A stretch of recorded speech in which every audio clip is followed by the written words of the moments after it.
High, this is me. सकाळ सकाळी petrol पंपावरती गाडीची टंकी भरायला जाताना दादाने विचारलं कितीचं पेट्रोल टाकायचं. दादाला म्हणलं दादा पैशाचा विचार करू नका, आज टाकी एकदम फुल भरा, कारण पैसे मम्मी देणार होती. उसके बाद मेरे को पता चला गाइस की मेरी मम्मी मेरे पे इतना उधर कैसे क्या हुई, कारण माझ्या मम्मीला आज करायची होती शॉपिंग. कारण एक दुकान दोन दुकान फिरून माझ्या मम्मीची शॉपिंग कधीच होत नाही. 3-4 दुकानं फिरणार तेव्हा माझ्या मम्मीला चांगल्या साड्या भेटणार. आणि आता हे जे दुकान आहे ते आमचं तिसरं दुकान होतं गाइस, आणि या दुकानातून मम्मीने फक्त एकच साडी घेतलेली होती. नेक्स्ट दुकानात आम्ही गेलो तेव्हा त्या लोकांना कळलं असेल भाई मम्मीच्या मागे फिरून ही खूप दमली आहे, म्हणून बिचारांनी चहा ऑफर केला.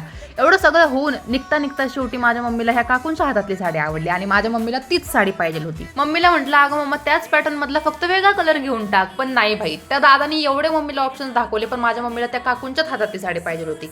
ज्या गोष्टीकडे मम्मीने बोट केले ती गोष्ट मम्मीला पाहिजे असती म्हणजे पाहिजे असतीच, आणि ती गोष्ट माझी मम्मी मिळवून राहतीच. समज रे हो गाईज मी एवढी हट्टी कशी काय आहे. त्यानंतर ना आम्ही आलो तो लेन्स कार्ड मध्ये, कारण अभ्यास करून नाही पण फोन बघून बघून माझ्या डोळ्यांची दृष्टी गायब झालेली होती. आणि हिअर इज आवर गोजेश भाऊ, त्याच्या हातामध्ये घुसलेला काटा मला काढायला सांगताना भावा इथं एकतर मी अंदाजी झाली तुझ्या हातातला काटा कसा काय काढून देऊ. आणि इथं आमच्या गोजूची बहीण रडताना, भाई रडताना क्यूट दिसते ना जाम.